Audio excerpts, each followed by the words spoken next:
안녕하세요. 사연에 빠지다의 DJ 민영입니다. 오늘도 두 가지 사연 준비되어 있으니 재미있게 들어주시고요. 구독과 좋아요 버튼도 꼭 눌러주세요. 그럼 오늘의 사연 바로 시작해 볼게요. 안녕하세요. 저는 다사다난한 결혼 생활을 끝내고 다시 싱글로 돌아온 40대 직장인입니다. 이곳 채널에 사연을 올려주시는 여러분들은 주로 결혼 생활에 대한 이야기를 하시니 알고 계시겠지만 결혼 생활하면서 참 볼 꼴 못 볼 꼴 다 보게 되잖아요. 저 역시 이혼까지 할 정도였으니 정말 어디 가서 이야기하기에 남사스러울 정도로 5만 가지의 일을 다 겪었다고 할 수 있죠. 사실 처음 결혼할 때 이혼을 염두하고 결혼한 사람이 어디 있겠어요. 저만 해도 전 남편과 결혼할 때까지만 하더라도 그 사람이 내 평생을 믿고 맡길 사람이라고 믿어 의심치 않았어요. 당연히 늙어 죽을 때까지 서로의 곁을 지키리라 생각했죠. 결과적으로 그렇게 생각한 사람은 저 하나뿐이었지만 말입니다. 그래도 네가 내 아들이랑 살 부대끼며 산 세월이 10년인데 마지막까지 이렇게 내 아들 앞길을 막아야겠어? 새 며느리 볼 생각에 10년 보고 산 며느리 내치는 시어머니도 있는데 지은 쟤만큼 벌 받는 게 뭐가 대수라고. 이제 서로 얼굴 보고 살 일 없는 남남인데 나한테 와서 이러지 말고 아드님 앞으로 남은 인생 순탄지 않을 텐데 그거나 신경 쓰시던가.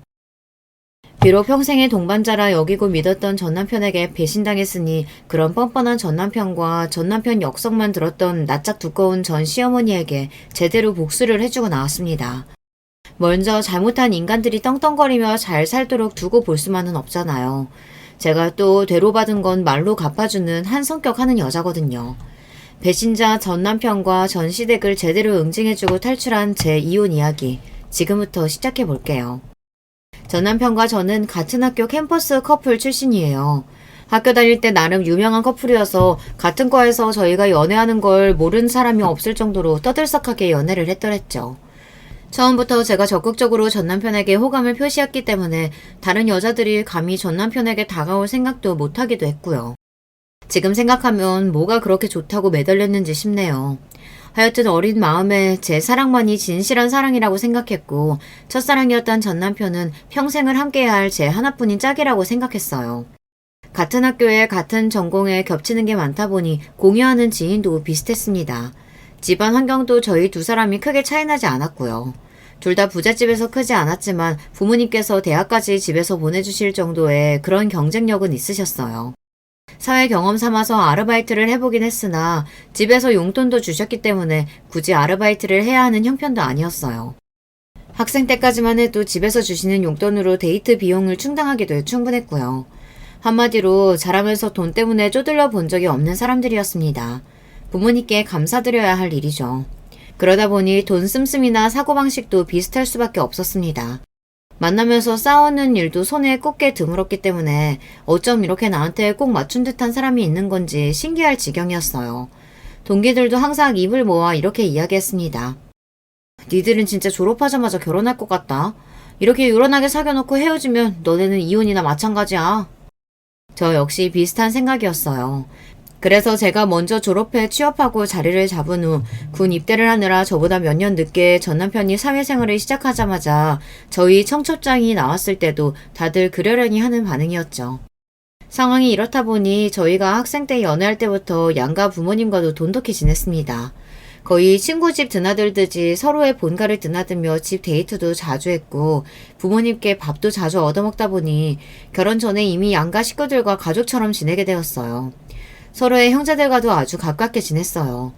제 남동생과 전 남편도 사이가 좋은 편이었으나 저랑 전 남편의 여동생인 전 시누이는 정말 단짝 친구처럼 지냈습니다. 고맙게도 겨우 1살 차이인 전 시누이가 저를 언니 하면서 살갑게 잘 따라주었거든요. 오죽하면 자기 친오빠인 전 남편보다도 저를 더 좋아할 정도였으니까요. 언니 빨리 오빠랑 결혼했으면 좋겠다. 그래야 언니가 진짜 우리 가족이 될 거 아냐. 지금도 잘 지내는 걸 뭐. 넌 내가 그렇게 좋아? 당연하지. 할 수만 있으면 쓸모없는 오빠 내다버리고 언니가 내 진짜 언니였으면 좋겠어. 저는 남동생이랑 나이 차이가 6살이나 나서 지금도 거의 아기 보듯 하거든요. 그래서 남매 간 사이가 돈독한 편이라 몰랐었는데 연년생인 오빠랑은 원래 원수 같은 사이인 게 정상이라는 전 시누이 말에 그러려니 했습니다. 곁에서 지켜보다 보니 본래 성격 자체가 장난기가 많은 전 남편이 항상 전 시누이를 툭툭 건드렸거든요. 예민하고 새침대기 같은 면이 있는 전 시누이 입장에서는 그게 참 짜증스러웠던 모양이에요. 성격 자체가 짓궂은 장난 같은 거 잘 안 치고 늘 자기 편만 들어주는 저에게 마음을 많이 주었던 것도 그 때문이 아니었을까 싶습니다. 전 시부모님 역시 일찌감치 저희 둘 사이를 인정해 주시고 결혼 전부터 저를 거의 며느리 대접해 주셨습니다. 저희 부모님도 마찬가지로 전 남편을 사위처럼 생각하셨고요. 사실 저희가 알고 연애를 시작한 건 아니었는데 전 시아버지와 저희 친정엄마의 오빠, 그러니까 제 외삼촌 되시는 분이 고등학교 동창이시더라고요. 양가 부모님과 함께 첫 식사 자리에서 전 시아버지께서 먼저 저희 엄마 얼굴을 알아보시는 바람에 그 다음부터는 모든 게 일사천리였습니다. 가영이가 누굴 닮아 이렇게 똑 부러지나 했더니 어릴 적 제 엄마를 똑 닮아 그랬구만. 아유, 넉살 좋은 건 정말 여전하시네. 세상 참 좁네요. 그렇죠? 그렇게 양가 부모님끼리의 친목 모임도 잦은 편이었죠. 이렇듯 결혼 전부터 양가 가족끼리 서로 격이 없이 어울렸기 때문에 당연히 결혼하고 나서도 내 집이 네 집인 양, 네 집이 내 집인 양 잘 섞여서 살 수 있을 거라 믿어 의심치 않았습니다. 결혼하고 나서 양가 부모님 사이가 좋았어요. 특히 전 시아버지와 저희 부모님이 아주 돈독하셨죠. 전 시어머님은 성격이 약간 깍쟁이 같으셨거든요. 낯도 가리는 편이었지만 친해지는 것도 쉬운 성격은 아니었습니다. 그래도 별말 없이 본인 남편과 빠짐없이 저희 부모님과의 모임에 참석하길래 내심 저희를 가깝게 생각한다고 받아들였죠. 하지만 그래도 시자는 괜히 시자 소리를 듣는 게 아니더군요. 제가 결혼해서 정말 본인 며느리가 되자 결혼 전에는 안 하시던 말씀을 자꾸 하시더라고요. 사실 내가 너희들이 서로 좋다고 하는데 괜히 긁어부스럼 만들까봐 말을 아끼기는 했지만 너희들 결혼시키면서 아쉬움이 아주 없었던 건 아니야. 나도 아들 가진 엄마인데 왜 기대하는 바가 없었겠어. 이왕이면 우리 아들 앞으로 출세에 좀 도움 줄 수 있는 그런 집안 아가씨도 탐나기도 했었고 나랑 비슷한 성격에 정말 딸 같은 며느리 바라기도 했었어. 아무래도 내 입장에서는 아쉬움이 남지. 솔직히 저는 저 소리를 처음 듣는데 뭐 어쩌라고 싶더라고요. 그동안은 그런 티라고는 전혀 안 내시다가 결혼식이 딱 끝나고 저러시는데 내가 왜 저런 소리를 듣고 있어야 하나 싶더라고요. 그것도 본인 아들에게 한 소리 들을까 싶어 저랑 전 시누이만 남겨진 자리에서 저러는 것이 솔직히 좀 얄미웠습니다. 제가 뭐라고 하기도 전에 제 오빠보다 항상 제 편을 들어주는 전 시누이가 먼저 한마디 했습니다. 엄마는 지금과 시집온 사람한테 무슨 소리라는 거야. 언니가 오빠보다 빠지는 게 뭐가 있다고. 엄마 그런 소리 하면 시집살이 시킨다는 소리 들어. 아무리 우리가 언니랑 가깝게 지냈어도 할 말이 있고 아들 말이 있지. 당신 딸임에도 불구하고 매섭게 질책하는 전 시누이 말을 듣는 전 시어머니의 얼굴이 무한으로 빨개졌습니다. 그러니까 왜 본전도 못 찾을 소리를 해서 사람 기분을 상하게 만듭니까? 아마 전 시누이가 먼저 선수를 치지 않았더라면 저도 가만히 듣고 있지 않고 되받아쳤을 거예요. 아무래도 전 시어머니가 아쉽다고 표현한 제 성격은 바로 이런 점 때문이 아니었을까 싶습니다. 할 말이 있어도 속에 꽁하니 담아뒀다 저렇게 좋지 못한 타이밍에 한 번씩 떠트리는 전 시어머니와 달리 저는 타고난 성격 자체가 뭘 담아두질 못하는 편이었거든요. 소위 말하는 돌직구라고 해야 하나. 상대방에게 상처 주지 않으려고 신경을 쓰긴 하으나 상대가 누구든 가리지 않고 할 말은 하는 편이었습니다. 그게 전 시어머니 딴에는 곱깝게 느껴졌던가 봅니다. 결혼 초에 저런 일이 있기는 했으나 기본적으로 양가 식구들 모두 저희 결혼을 반기셨습니다. 여전히 결혼 전과 마찬가지로 양가를 자유롭게 오가며 교류도 활발하게 했고요.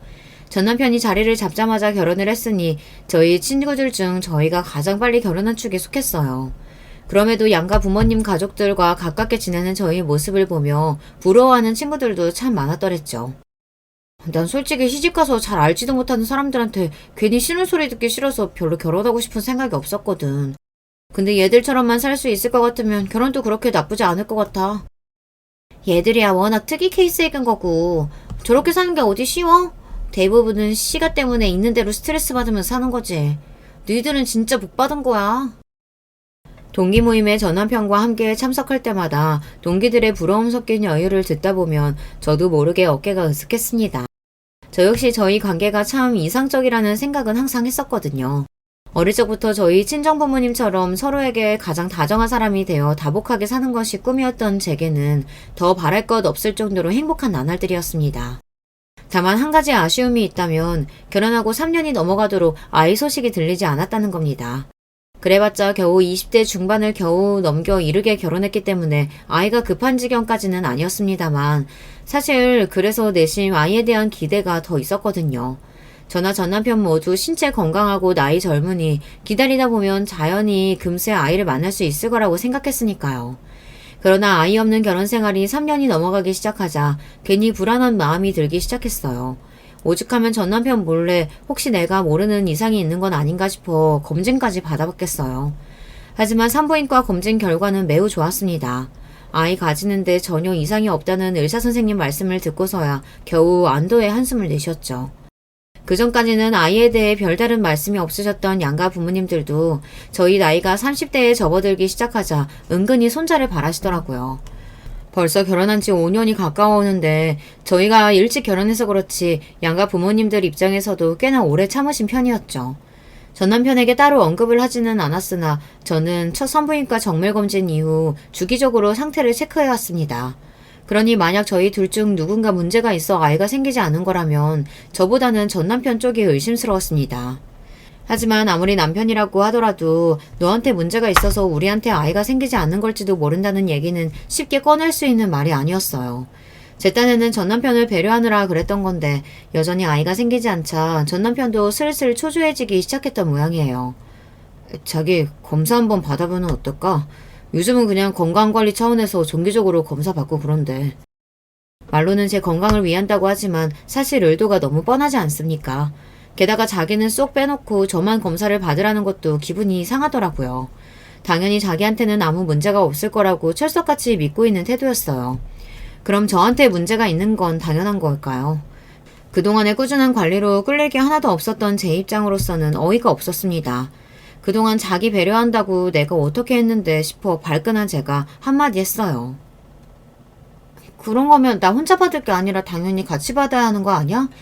당신 말은 그렇게 해도 아예 안 생긴다고 그러는 거잖아. 어떻게 나한테만 문제가 있을 거라고 확신해? 제 딴에는 조심해서 말한다고 돌려 말한 건데 제가 핵심을 찌르자 남편이 당황하더라고요. 제 말을 그저 제가 기분 상해서 쏘아댄 거라고 생각했는지 전 남편이 저를 달래려고 들었습니다. 그래, 자기 말이 맞지. 내가 실수했네. 우리 같이 검사 받아보자. 자기는 당연히 별 문제 없을 테니 대수롭지 않다는 듯 대답하는 전 남편한테 여전히 마음이 상했어요. 하지만 한편으로는 어떻게 하면 저 사람이 상처받지 않게 하면서 검사를 받을 수 있게 할 수 있을까 고민이 많았기에 이것도 기회다 싶었죠. 그렇게 전 남편과 함께 받은 산정 검사 결과가 나왔습니다. 저야 말할 것도 없이 건강하고 깨끗하게 나왔죠. 예상했던 결과였습니다. 그런데 전 남편은 아니었어요. 여기 보시면 이게 정자 활동성을 촬영한 영상인데요. 옆에 보시면 이게 정상 수치고요. 환자분이랑 차이를 아시겠나요? 환자분 경우는 정상 수치에 비해 정자수나 정자 운동성이 많이 떨어지는 편이세요. 한마디로 말해 임신이 불가능하다고는 할 수 없으나 그렇다고 남들처럼 임신이 쉽지는 않다는 거였습니다. 쉽게 말해 전 남편 쪽이 난임이었다는 거죠. 그 소리를 들은 전 남편의 얼굴이 눈에 띄게 굳었습니다. 당연히 자기는 그쪽으로는 건강하다고 자부했는데 전혀 뜻밖의 소리를 들으니 남자로서 자존심이 꽤나 다친 모양이었습니다. 억울한 누명을 벗은 제 입장으로서는 이제 저 때문에 아이 안 생긴다는 은근한 압박에서 벗어날 수 있다는 것 외에는 딱히 좋을 게 없었죠. 어쨌든 우리에게 아이가 쉽게 생기지 않을 거라는 걸 확인받기도 했고 제 쪽에만 문제가 있을 거라고 전제한 전 남편에게 기분이 상하기는 했으나 저라고 이런 결과를 바란 적은 추호도 없으니까요. 전 시부모님도 내신 전 남편과 생각했던 게 비슷했던 모양인지 제가 직접 전하지든 못하고 전 시누이를 통해 소식을 전해 듣고 적잖이 놀라신 모양이었습니다. 자기 아들 때문에 아이가 잘 안 생기는 거라는데 이제 제 탓도 못하실 거고 전 시어머니 속도 말이 아니었을 거예요. 그 무렵에는 제 몸에 이상이 있는 거 아니냐고 저를 은근히 긁곤 하셨거든요. 애초부터 자식 낳겠다고 저 사람이랑 결혼한 것도 아니고 저는 이루 씨만 있으면 돼요. 너무 마음 쓰지 마세요. 어떻게 아쉬움이 없을 수 있겠으나 자식은 부모 뜻대로 생기는 존재는 아니잖아요.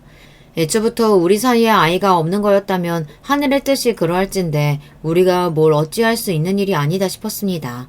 남편과 함께 검사받기 전부터 이런 상황을 아예 예상하지 못했던 것도 아니었고요. 이미 제 입장에서는 어느 정도 마음의 정리가 된 상태였습니다. 그렇기에 진심으로 저는 괜찮다는 뜻을 전한 거였는데 전 시어머니 입장에서는 저 말조차 자기 아들의 허물을 짚는 수치스러운 말이었던 모양입니다. 사실 이제 와서 이야기지만 제 입장에서는 전 남편 쪽에 하자가 있는 입장인 거잖아요. 제 쪽에서 못마땅해 해도 모자랄 판에 오히려 전 시어머니 눈치까지 보려니 이게 무슨 짓인가 싶더라고요. 그 뒤로 전 남편이 눈에 띄게 의기소침해졌습니다. 난임 치료를 받는 여성분들도 마음의 고충이 참 크시겠지만 난임은 남자들 입장에서도 참 자존감이 떨어지는 일인가 보더라고요. 이게 참 아내인 제 입장에서 이불 떼기가 난감한 문제라서 뭐라고 말을 하기도 참 그렇더라고요. 그저 혹여나 제 말 한마디에 전 남편이 더 위축될까 싶어 말도 더 조심스럽게 하게 되다 보니 의도치 않게 저희 둘 사이도 좀 서먹해진 기분이 들었습니다. 물론 저희 친정부모님 입장에서야 걱정이 이만저만이 아니셨죠.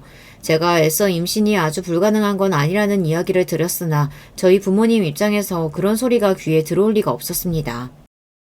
여자 쪽이 임신이 힘든 것 같으면 시험관하기니 수정이니 뭐 이것저것 시도라도 해볼 수 있지. 남자 쪽이 저러면 별달리 할 수 있는 조치도 없고 정말 어쩌니? 너희가 일찍 결혼할 때 내심 남들보다 이르게 손주 품어볼 수 있겠다 싶어 기대했었는데 우리도 우리지만 네가 얼마나 단란한 가정 꾸리는데 진심이었는지 아는데 어떻게 부모 맘이 아무렇지 않을 수가 있겠어. 저야 전 남편을 사랑한다는 마음 하나로 다른 건 극복할 수 있다고 생각했으나 함께 자식 낳아 키워본 부모님들 생각은 역시 다르시더라고요. 지금이야 사랑만으로 모든 걸 극복할 수 있다고 생각하지만 나이 들어 자식의 부재를 느끼면서도 그럴 수 있을지 걱정하시는 게 제 눈에 뻔히 보였습니다. 하지만 그렇다고 해서 제가 할 수 있는 일도 없잖아요. 그저 전 남편이 어서 마음을 추스러주기만을 바라고 또 바랬습니다. 그러는 와중에 또 시간은 속절없이 흘러갔어요. 어느새 결혼 8년 차에 접어들다 보니 결혼한 친구들로부터 하나 둘 2세 소식이 전해졌습니다. 대부분이 저희보다 한참 늦게 결혼했는데도 아이를 본다고 하니 제 기분도 이렇게 싱숭생숭한데 전 남편 마음은 오죽할까 싶었습니다.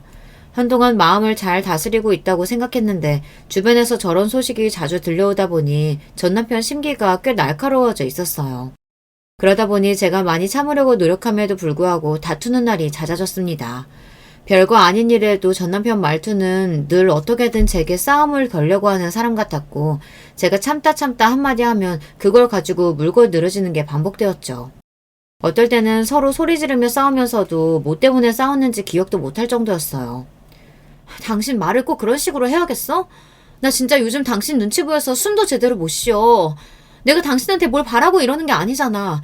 그냥 집에서 우리 둘만 있을 때라도 편하게 지낼 수는 없겠어? 또 다 내 잘못이라는 거야?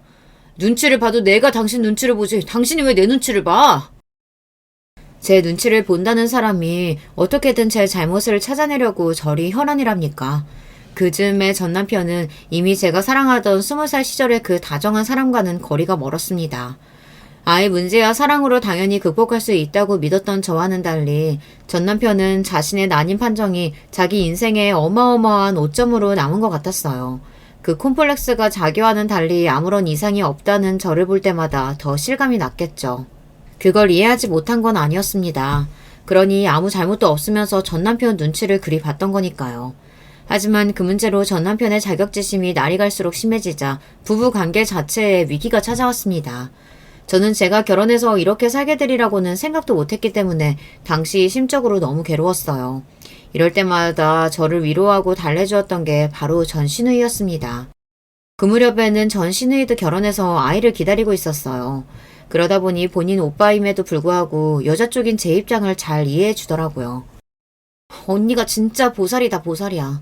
언니가 자기를 얼마나 봐주고 있는데 못긴 놈이 성낸다더니 왜 자기가 저래? 그런 자기 보는 언니 속이라고 어디 속이겠어? 내가 너 아니면 어디 가서 이런 소리를 하겠어. 속이 답답하고 문드러져도 다른 것도 아니고 내 사람 허물인데 어쩌겠어. 그저 내가 안고 가야지. 상황이 이렇다 보니 양가 관계도 애매해졌습니다. 양가 돈독한 관계를 유지할 수 있는 건 결혼시킨 자녀 부부가 사이가 좋을 때나 가능한 일이었다는 걸 그제야 깨닫게 되었어요. 저희 집에서는 하자 있는 사이 때문에 매일같이 마음고생해서 딸내미 살이 쑥쑥 빠지는데 사이가 예뻐 보일 수가 없었겠죠. 그나마 전 시아버지께서는 아이를 원함에도 전 남편 때문에 애써 욕심을 누르고 사는 당신 며느리에게 미안한 마음에 전보다 더 살뜰하게 신경을 써주셨으나 전 시어머니는 달랐습니다. 마치 자기 아들에게 하자 도장을 찍은 게 저라도 된다는 듯이 저를 원망하는 것 같았어요. 사실 제가 아니더라도 다른 누군가와 결혼을 했는데 계속 아이가 안 생기면 검사를 했겠죠. 그러니 저 자체보다는 며느리가 될 그 누구라도 전 시어머니 눈에 미워 보였을 거예요. 하필 재수없게 그 자리를 제가 차지한 셈이고요. 그래도 본인 아들 쪽에 문제가 있는 거라는 인식은 하고 계신 모양인지 예전처럼 저를 은근히 긁는 일은 좀 줄어들었어요. 비록 불만에 가득 찬 못마땅한 시선은 여전했으나 그 무렵에는 저도 전 남편과의 갈등 때문에 다른 데에 기운을 소비할 정신이 없었죠. 전 남편과 소원해지다 보니 허한 마음을 다른 지인들과의 만남으로 풀게 되더라고요. 사실 연애할 때도 그렇고 결혼해서 양가 집안 모두 사이가 좋았을 때도 그렇고 그 생활이 너무 마음에 들다 보니 오로지 저희 식구끼리만 어울리려고 하고 다른 지인들과의 관계에 소홀했던 게 사실이었어요. 상황이 이 지경에 이르고 나니 친구들을 찾으려고 하니 좀 미안하기도 하고 무안하기도 했어요. 하지만 제 마음이 허하니 그런 염치 없는 짓도 하게 되더라고요. 다들 티는 내지 않았지만 친구들도 대강 돌아가는 상황은 짐작한 듯 했습니다. 다른 거 묻지 않고 살갑게 맞아주는데 그저 고맙더라고요. 흐른 시간이 시간인 만큼 친구들 사는 모습도 은근히 변한 게 많더라고요. 그 중에서도 특히 저랑 마음이 잘 맞던 친구는 최근에 자기 회사를 새로 차렸다기에 놀랐습니다. 그 친구는 언론학을 전공해서 기자를 하던 친구였어요. 정의감과 사명의식이 투철한 아주 강직한 친구였죠. 나름대로 제 성격도 한 돌직구 하는 탓에 통하는 게 많은 친구였습니다. 유명 신문사에 기자로 취업해서 바쁘게 사는 것까지는 알고 있었는데 남들은 들어가기도 힘들다는 그 좋은 회사를 때려치우고 독립 언론사를 꾸렸다는 소식에 역시 대책에 사는 친구구나 싶었습니다. 나라고 잘 다니던 회사 때려치우고 싶었겠어? 다 위에서 압박이 들어오니까 더러워서 때려치운 거지. 술을 꽤 많이 마시자 그 친구 입에서 전말이 술술 나오더라고요. 하는 말을 듣자니 한 국회의원의 비리를 파헤치다 그 국회의원이 언론사 쪽에 압박을 넣고 괴롭힘이 보통이 아니었던 모양이더라고요. 결국 기사는 제대로 써보지도 못하고 한직으로 밀려난 친구가 견디다 못해 제 발로 회사를 걸어 나왔다고 합니다. 그러다 해당 국회의원 이름까지 듣게 되었는데 낯익은 이름이라 또 놀랐어요. 제가 정치에 대한 지식이 많은 편은 아닙니다만 지역구 의원 이름 정도는 알고 있거든요. 사실 투표할 때도 썩 인상이 좋다고 생각하진 않았는데 뒤에서 그런 더러운 짓거리까지 하고 있다고 생각하니 괜히 저까지 그 국회의원이 싫어지더라고요. 너도 참 고생이 많았다 싶어 그 친구를 토닥이며 말했습니다. 너 같은 사람이 압박받지 않고 하고 싶은 거 다 쓰면서 살아야 세상이 좀 살만해질 텐데. 네가 고생이 많다. 내가 이렇게 물러설 줄 알아? 어디 한번 꼬투리만 잡혀봐. 내가 내 인생을 걸더라도 그놈 끌어내리고 말 거야. 그 고초를 겪고도 기세가 꺾이지 않은 친구를 보며 대단하다고 생각했습니다. 한편으로는 저렇게 공격적으로 자기 문제를 드러낼 수 있는 친구가 부럽기도 했어요. 저야 제 전 남편 난임 문제로 부부 사이가 나빠졌다는 말을 어디다 털어놓기도 참 그렇잖아요. 한번 대판 싸우고 난 이후라 그런지 그래도 전보다는 전 남편과 저 둘 다 싸움의 단초를 제공하지 않으려고 한동안 조심했습니다. 살얼음 같은 평화가 지속되는 와중에도 전 남편은 괴로움을 차라리 일로 잊고 싶었던 모양인지 야근하는 날이 잦아졌죠. 저 역시 얼굴을 볼 때마다 다투느니 차라리 각자의 시간을 조금 가지며 서로의 격앙된 감정을 좀 식히는 편이 나을 수도 있다고 생각했습니다. 한동안 그렇게 지낸 게 효과가 좀 있었던 모양인지 전 남편 태도가 간만에 좀 부드러워졌습니다. 신혼 초에는 전 남편이 일찍 퇴근해서 저녁을 만들어주는 경우도 자주 있었는데 나는 문제로 갈등을 겪은 이후로는 그런 일이 전혀 없었거든요. 그런데 퇴근하고 들어왔더니 야근으로 최근 얼굴을 보기 힘들었던 전 남편이 주방에서 앞치마를 메고 있더라고요. 그걸 보자 참 좋았던 저희 신혼 시절이 떠올랐습니다. 그래, 우리한테도 저런 좋은 시간이 있었지 싶어 괜히 코끝이 시큰해졌어요. 왔어? 왔으면 얼른 손 씻고 앉아. 당신이 좋아하는 두부찌개 끓여놨어. 다정한 말투가 꼭 제가 사랑하던 본래의 그 사람으로 돌아온 것 같았습니다. 그렇게 오랜만에 서로 마주보고 저녁 식사를 하는 그 시간이 참 애틋하게 느껴졌습니다. 전 남편이 식사를 하며 제게 그러더라고요. 내가 당신한테 참 송구스럽고 내세울 게 없어서 못난 자격지심에 당신을 더 힘들게 한 것 같아. 나도 이제 정신 차리려고. 그동안 마음고생 많았어, 여보. 전 남편 말에 저도 모르게 눈물이 툭 떨어지더라고요. 정말이지 저 사람에게 많은 걸 바라는 게 아니었습니다. 그저 서로 마음 보듬어주며 살아가는 것 하나가 제가 바라는 전부였어요. 이제야 저 사람이 마음을 다잡았구나 싶어 불안했던 마음이 눈녹듯 사라지는 것 같았습니다.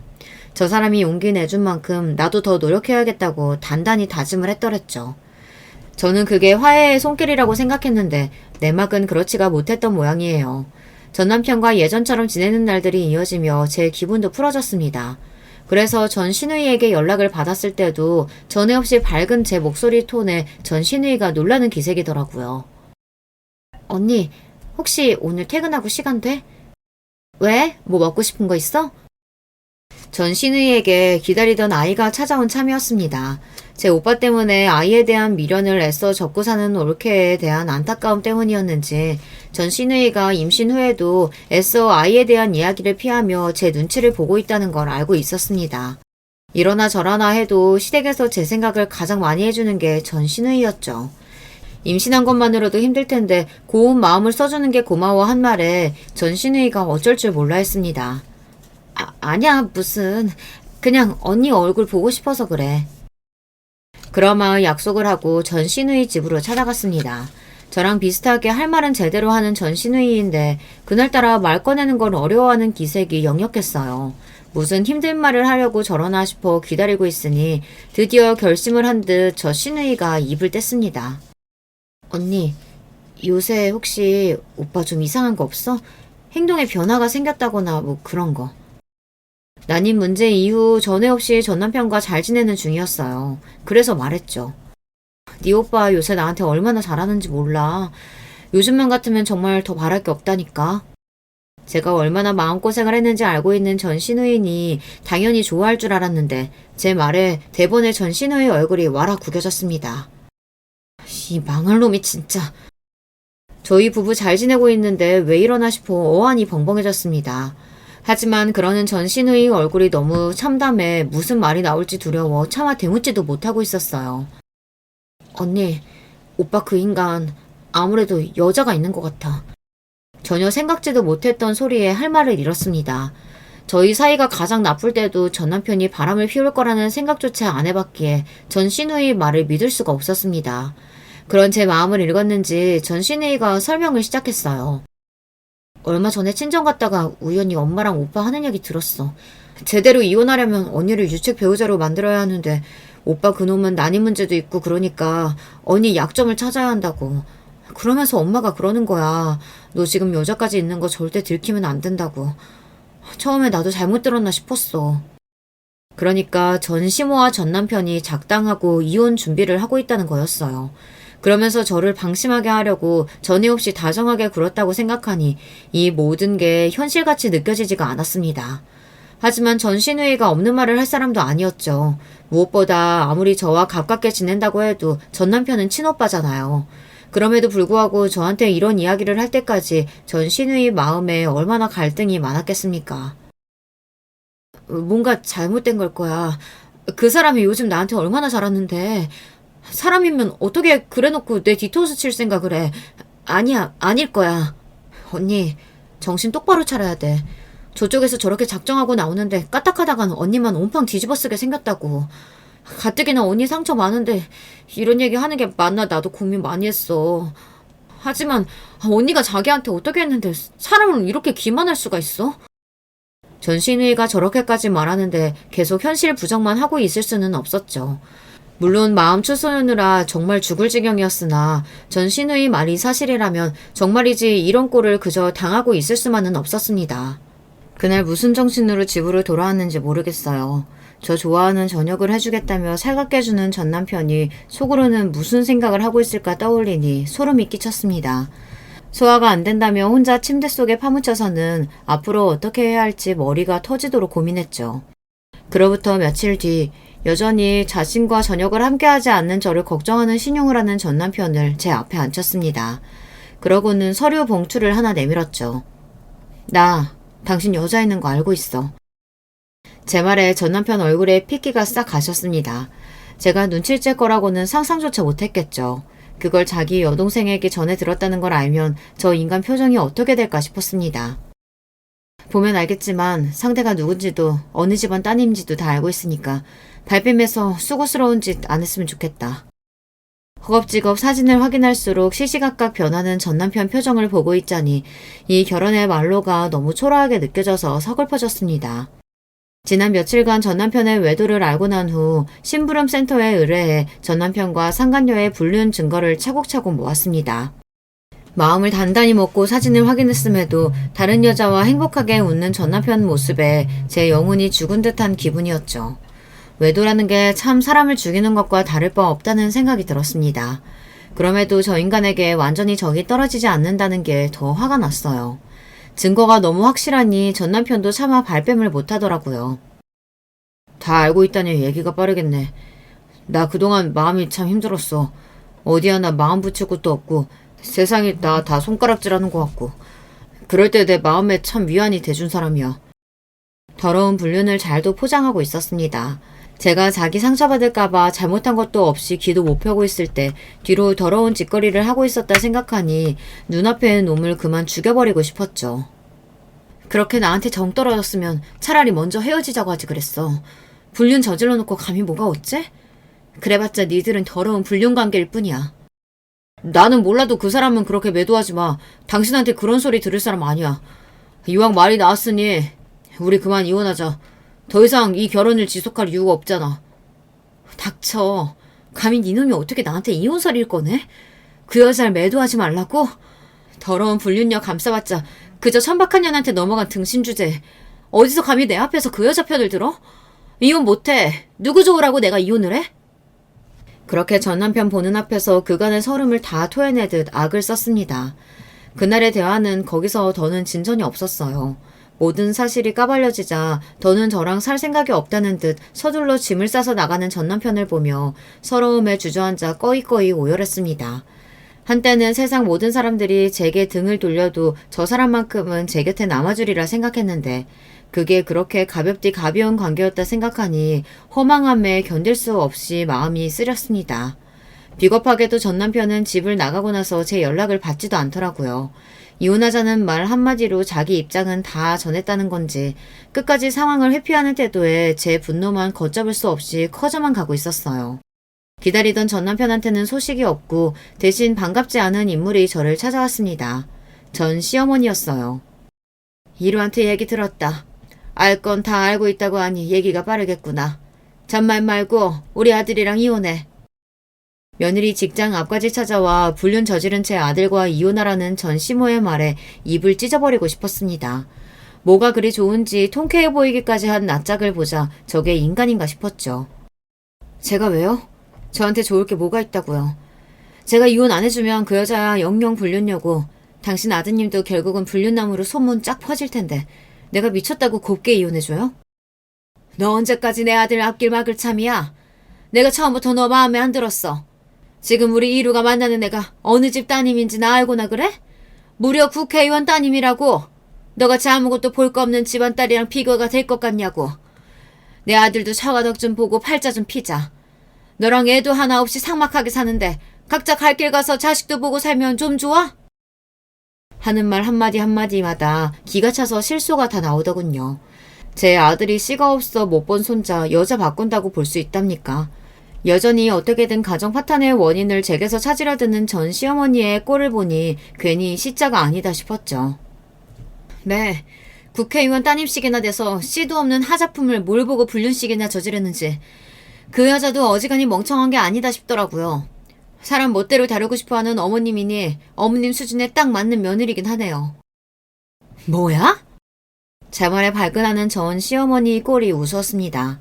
그러나 그때만큼은 본인 기분보다 어떻게든 제게서 이혼 약속을 받아내는 게 중요하다 생각한 모양인지 억지로 성질을 누르더군요. 너도 애 갖고 싶어 했잖아. 네 말 맞다나 니들 사이에서 아이 보기도 힘든데 너도 새 출발하면 나쁠 게 뭐가 있니? 일 복잡하게 만들지 말고 조용히 바로 이혼해주면 재산 분할 말고도 위자료조로 돈 3억 준비해 줄 테니 너도 너무 감정적으로만 생각하지 말라 이 말이야. 이미 전 남편이 집을 나간 시점에서 이 결혼 생활은 파탄난 거나 다름없었습니다. 유책 배우자인 불륜을 저지른 남편이 가출까지 했으니 혼인이 깨진 건 전적으로 전 남편 책임이었죠. 소송을 걸면 무조건 제게 유리했으나 저도 길게 끌 생각은 없었습니다. 아무리 전 남편 책임이라 하더라도 이혼 소송이라는 게 좀 사는 집 아닌 이상 위자료가 3억 원씩이나 나올 리가 없었고요. 마음이 뜬 이상 저 역시 하루라도 저 징그러운 인간들과의 관계를 더는 지속하고 싶지 않았습니다. 다음에 나올 때 서류 제대로 준비해서 가지고 나와요. 사막에서 10원짜리 한 장이라도 빠지면 둔 연놈들을 나락으로 보내줄 테니 헛짓거리 할 생각하지 마시고요. 그렇게 합의 이혼에 대한 협의를 마쳤습니다. 제가 이혼하겠다는 것만 기다린 모양인지 드디어 전 남편 놓은 납작을 구경할 수 있었어요. 이혼도 제 손으로 못해서 지 어미 치맛자락에 매달려 나온 꼬락서니를 보고 있자니 저런 모자란 것을 아등바등 붙잡고 산 10년 가까운 세월이 아까워 장이 꼬이는 것 같았습니다. 그렇게 시원하게 이혼 도장을 찍고 서류를 제출했죠. 약속대로 곧장 3억 원이 제 통장에 찍혔습니다. 상간녀와 새 출발할 생각에 감히 제 앞에서 표정 감출 생각도 못하고 두 모자 입이 귀에 걸린 꼴이 혐오스러웠어요. 자기들 새 출발에 걸림돌인 저까지 치웠으니 속이 후련하겠죠. 하지만 세상 일이라는 게 그런 법이 아니죠. 그래도 함께한 세월이 10년이 다 돼가는데 니놈도 낯짝이 참 두껍다. 지금이야 세상이 다 니 것 같지? 그게 언제까지 가는지 두고 보겠어. 다 끝난 마당에 내뱉는 악담 정도로 생각했는지 가소롭다는 듯 쳐다보는 전시무였습니다. 그나마 전 남편 놈이 제 눈치를 살피는 것 같았으나 어차피 제 어미랑 똑같은 놈이었죠. 그렇게 저는 두 인간들을 남겨두고 미련 없이 돌아섰습니다. 다음날 인터넷 포털 사이트에 한 국회의원 자녀의 불륜 이슈가 검색어로 등장했습니다. 첫 기사는 이니셜로 등장했으나 원래 불륜처럼 자극적인 화제야 네티즌들 관심을 끄는 법 아니겠습니까? 얼마 지나지 않아 해당 국회의원의 실명이 떴죠. 제가 거주하던 지역구의 국회의원이었던 한택수였습니다. 신상이라는 게 한번 털리기 시작하면 걷잡을 수 없는 것이다 보니 당사자인 상간녀 신상 역시 금세 밝혀졌습니다. 국회의원 한택수의 딸 한지호의 사진이 순식간에 인터넷에 쫙 퍼졌습니다.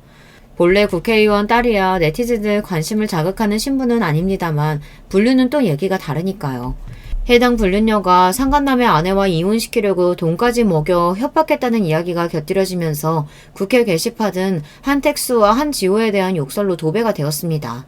사태가 이 지경에 이르자 전 남편과 전 시어미가 득달같이 저한테 달려오더군요. 퇴근길에 제 집 앞에 죽치고 앉아있는 꼴을 보니 발등에 불이 떨어져도 단단히 떨어졌다 싶어 고소했습니다. 그 대단한 집 양반들이 고작 저 못난이들 때문에 그 소문을 겪고 있는데 저것들을 가만히 둘 리가 있겠습니까? 그 기세를 못 견디니 어떻게 해보겠다고 감히 저한테까지 찾아올 생각을 한 거겠죠. 남의 집 앞에서 뭐 하는 짓이야? 니들 꼴 보기 싫으니까 내 집 앞에서 썩 꺼져. 너 도대체 무슨 짓을 한 거야? 뭘 어쨌길래 네 주제에 그 높으신 분들 기사를 터뜨려? 어제 이혼 도장까지 잘 찍어놓고 이게 무슨 짓이야? 내가 너랑 이혼 도장 찍었지 너 가만히 둔다고 그랬어? 너는 물론이고 그 더러운 년한테도 곧 상간녀 소송장 갈 테니까 둘이 손잡고 소송 준비나 해. 위자료를 3억씩이나 받아놓고 이게 무슨 짓이야? 그럴 거면 내 돈 다 토해내. 자식 새끼 개새끼로 키워놨으면 그 정도는 써야지. 곧 국회의원 사돈 되실 분이 간이 그렇게 콩알만 해서 쓰겠어? 아, 기사까지 난판이니 그것도 물 건너 갔다고 봐야 하나? 천박하게 노란한 주제에 신나서 어쩔 줄을 모르더니만 꼴 좋네. 저들 꼴을 한껏 비웃는 저를 보며 전 남편과 전 시어미가 분해서 부들부들 떨었으나 제까지 것들이 뭘 어쩔 수 있었겠어요. 기사가 나가는 건 이혼 도장을 찍기 전부터 결정된 일이었습니다. 전에 제가 말씀드린 독립 언론사 차린 친구 기억하시나요? 그 친구를 자천시켰다는 게 바로 저 국회의원 한택수였거든요. 일이 풀리려니 이렇게 풀리려나 싶어 저도 속으로 많이 놀랐습니다. 저는 모은 불륜 증거를 가지고 그 친구를 만났습니다. 처음에는 친구의 불행을 미끄러 자기 일을 이용하는 것 같아 죄스러워했지만 그 친구 좋고 저도 좋은 일에 서로 협력하는 건데 그럴 거 없다는 제 설득에 결국 저를 도와주었어요. 처음 시작은 자녀의 불륜 기사였으나 그건 사람들 이목을 끌기 위한 시발점에 불과했습니다. 전에 없이 대중의 관심을 받게 된 국회의원 한택수의 비리 기사가 연달아 터진 건 그 다음이었죠. 자식의 불륜을 저지른 국회의원의 실책은 콩 심은 데 콩 났다는 점에서 더더욱 대중의 분노를 이끌기에 충분했습니다. 내가 이걸 이런 식으로 터뜨리게 될 줄은 몰랐네. 비록 네 안 좋은 가정사까지 끌어온 게 미안하지만 준비하면서도 내가 그놈 끌어내릴 날이 올까 했는데 다 네 덕분이다. 감사 인사를 해도 모자랄 판에 기자 친구가 제게 감사를 전하더라고요. 그거야 그 친구가 그동안 열심히 취재한 덕이니 제가 공치사 들릴 일은 아니었으나 어찌되었든 저희 둘 모두 원하는 바를 이뤄냈으니 윈윈한 셈 치자 싶었습니다. 상간녀 신상까지 쫙 퍼진 판에 불륜남이라고 안전하게 신상을 지킬 수 있었겠어요. 얼마 지나지 않아 전 남편 얼굴을 아는 사람이라면 금세 알아차릴 수 있도록 엉성하게 모자이크가 된 두 사람의 불륜 증거 사진도 인터넷에 심상치 않게 떠돌아다녔습니다. 전 남편과 같은 학교 같은 전공이라서 웬만한 지인은 다 겹친다는 얘기는 처음에도 해드렸죠. 지인들 사이에서 국회의원 딸이랑 바람나서 대학 때부터 사귄 10년간 같이 산 조강지처를 벌인 짐승 같은 놈으로 전 남편 신상이 거론된 건 순식간이었습니다. 연애할 때부터 제가 얼마나 전 남편에게 지극정성이었는지를 실시간으로 보았던 친구들이었기에 거의 모든 지인들이 남편으로부터 등을 돌렸다고 봐도 과언이 아니었어요. 제 이혼은 작은 불씨에 불과했으나 그 결과는 어마어마했습니다. 그간 미꾸라지같이 혐의를 피하며 지저분한 짓을 일삼던 국회의원 한택수도 이번만큼은 형의를 피해가기 힘들었거든요. 곧 뉴스에 대문짝만하게 검찰에 출두하는 한택수의 영상이 송출되더니 혐의가 인정되어 징역형까지 받으며 국회의원 자격을 상실하게 되었습니다. 사실 일이 이렇게까지 커질 줄은 몰랐기 때문에 솔직히 좀 당황했어요.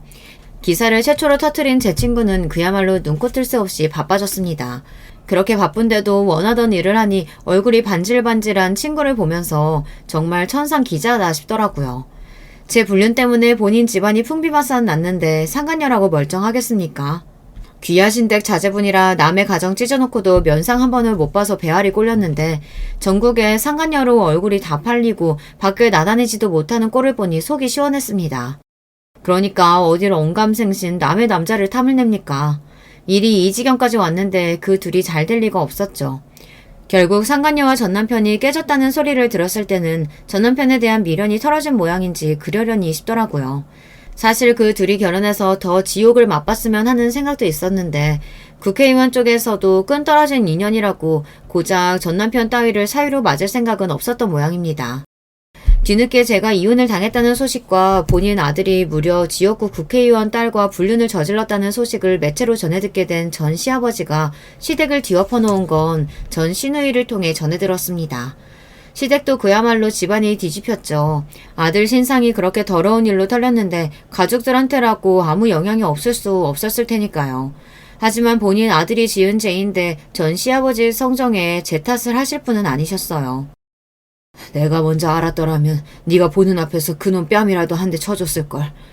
그 모진 일을 너 혼자 겪게 만들어 내가 너한테 뭐라 할 말이 없다. 험한 일일랑 다 있고 그저 너만 생각하면서 부디 잘 살아야 한다. 마지막 인사를 건네시는 전 시아버지를 보며 전 시어머니 같은 인간한테는 참 분에 넘치는 분이다 싶었습니다. 그건 전 시누이 역시 마찬가지였죠. 언니 고생 많았어요. 비록 저 개차반 같은 인간 때문에 많이 힘들었겠지만 앞으로 언니 앞길에 좋은 일만 있길 바랄게요. 국회의원 사돈 볼 생각에 붕 떠있던 시어머니 기대가 박살난 후 내 돈 내 돈이라는 말을 달고 살며 집구석에 들어넣었다는 소식을 전하며 전 시누이가 제 앞날의 행복을 기원해 주었습니다. 전 시누이 아니었다면 영문도 모르고 억울하게 이혼당할 뻔한 생각을 하니 눈앞이 아찔해졌습니다. 저 역시 아이와 전 시누이의 행복을 빌어주었어요. 전 남편 역시 국회의원 딸과 불륜을 저지르다 팽당한 모자란 놈으로 앞뒤로 손가락질 받을 일이 비일비재하다는 소식 역시 지인들을 통해 들었습니다. 그렇게 남눈 신경 쓰고 자존심이 강한 놈인데 그 꼬인 성격에 딱 죽을 맛일 겁니다. 그럼 조강제쳐 내팽개치고 다른 년이랑 놀아다니면서 그 정도도 안 당할 줄 알았나요? 기왕이면 다른 사람들 입에 가능한 오래 회자되어서 놈 신경줄을 끊어먹었으면 싶었습니다. 그렇게 제 구질구질한 결혼 생활은 끝을 맺었습니다. 믿는 도끼에 발등 찍혔으니 아프지 않는다고 하면 거짓말이겠으나 그래도 대갚아줄 만큼은 대갚아준 것 같아 속은 후련해요. 요즘은 혼자 지내며 그 어느 때보다 마음이 평안한 나날들을 보내고 있습니다. 이 사연 들으시는 여러분들도 속 썩을 일 없이 마음 편한 날들 보내셨으면 좋겠네요. 제 얘기 들어주셔서 감사드려요. 사연 보내는 상상을 할 때마다 이렇게 이야기해야겠다, 저렇게 해봐야겠다, 이런저런 생각은 정말 많이 해왔는데 막상 글로 옮겨 적으려 하니 어떻게 시작을 해야 할지 잘 모르겠네요. 캐캐묵은 제 오랜 이야기를 하려니 그런지 알 수 없지만요. 어느 정도 의식의 흐름대로 적게 된 점, 다소 두서없고 정신없는 점, 부디 넓은 양해 부탁드려요. 안녕하세요. 저는 30대 중반을 넘어서고 있는 경기도에 사는 여자입니다. 그리고 2달 전 파혼을 다행히 지옥 속을 앞에서 살아남아 자유를 되찾은 사람이기도 하고요. 이혼보다 파혼이 낫다는 말을 절실히 공감하며 예비 시어머님 앞에서 당당히 파혼을 선언한 제 이야기를 들려드릴게요. 저는 고아 출신입니다. 제가 뭐 부끄러운 짓 한 것도 아닌데 예전 예비 시엄마는 첫 만남에 제게 출신은 꼭 숨기라고 하더군요. 원래는 제 주위에서 알면 아는 거고 모르면 모르는 거지 하고 무던히 살아왔었는데 시엄마의 핀잔을 들은 뒤로는 오기가 생겨서 더 당당히 밝히고 얘기했던 것 같네요. 그래, 나 고아야. 그게 왜? 하는 마음으로요. 어찌됐든 부모님 얼굴은 아직도 모릅니다. 엄마는 제가 3살 때 돌아가셨다고 하고 아빠는 저를 보육원에 맡긴 채 일을 하시다 연락이 끊겼대요. 해외로 가버린 건지 새 장가를 든 건지 아무도 모르더라고요. 그래도 돌아가신 건 아닌 것 같았어요. 그럼 연락이 왔을 테니까 결국 저를 버린 거죠. 왜 드라마 보면 자신의 근본이나 핏줄이 궁금해서 양부모를 두고 친부모를 찾아가는 이야기들 많잖아요. 그게 원망이든 그리움이든 그 어떤 감정이든 간에 저는 이해하지 못했어요. 낳아줬을 뿐 나를 원하지 않아서 나와 함께하기 싫어서 맡긴 거니까 그런 사람을 다시 찾아가서 무엇을 두 눈으로 확인하고 싶은 걸까요? 확인하고 나면 그 마음은 조금이라도 가벼워질까요? 그런 생각을 하다 보면 저는 죽을 때까지 아빠를 만나지 않겠다고 다짐하게 되더라고요. 가뜩이나 고단한 삶에 또 다른 고단함을 추가하고 싶지 않으니까 그렇게 전 고등학생 때까지 보육원에서 자라다가 일찍이 혼자 나와 살게 되었어요. 저라고 자취를 빨리 시작하고 싶었던 건 아니에요. 그냥 어른들 눈칫밥 먹는 것도 싫고 제 힘으로는 아무것도 못하는 게 답답해서 나왔던 거였죠. 집이라고 해봤자 창문도 없는 고시원 단칸방이었지만요. 그런데 막상 나와보니 세상은 어린 아이한테 참 다정하지 못하더라고요. 18살이나 나이의 학생이 혼자 산다는 건 가출 소년으로 오해받거나 부모님의 속을 썩이는 아이로 보이기 십상이더라고요.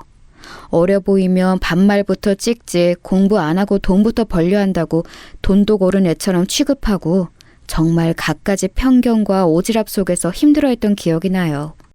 애정어린 말이나 진심을 다한 도움은 주지 않으면서 그저 말로만 훈계하고 탓하고 아르바이트를 구하는 것도 그런 잔소리 속에서 사고 안 치겠다는 몇 번의 약속을 해야만 자리를 얻을 수 있었어요. 학교 다니면서 아르바이트하고 자취하는 게 얼마나 힘든데 대견해 하지는 못할 망정 말이에요. 그래도 뭐 제 사정을 모르는 사람들의 시선이니 깊이 생각하지 않는 게 나았죠. 저는 당시 텃세와 구박, 말도 안 되는 임금 등 갖가지 이유로 여러 아르바이트 자리를 전전했어요. 어떻게든 버티려고 했는데 제가 운이 나쁜 건지 아님 정말로 저에게 문제가 있는 건지 다 얼마 못 가 그만두게 되더라고요. 그러다 보니 사정이 너무 궁핍해져서 학교도 그만둘 수밖에 없었어요.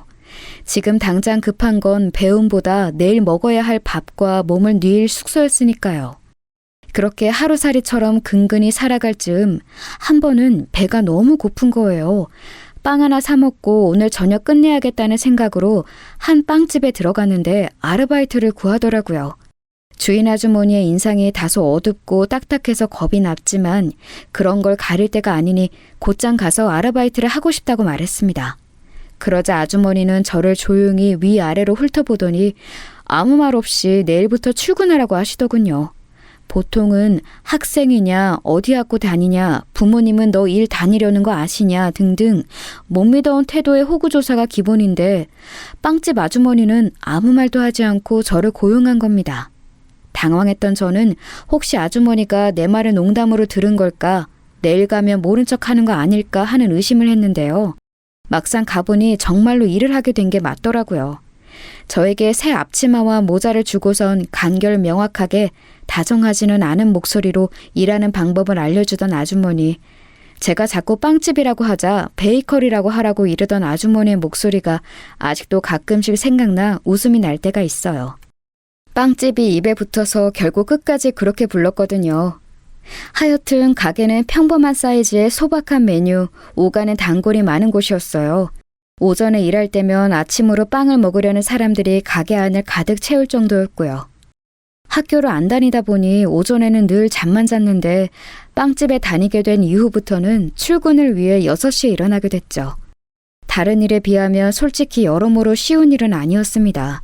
포장하고 판매하고 또다시 정리하고 할 일이 끊임없더라고요.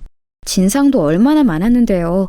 맨손으로 빵을 주물럭거리는 사람들, 단팥빵에 왜 팥이 적냐고 따지는 사람들, 마늘 바게트에 있는 마늘은 따로 담아달라는 사람들 등 정말 갖가지 이상한 요구와 컴플레인 속에서 스트레스를 많이 받았는데요.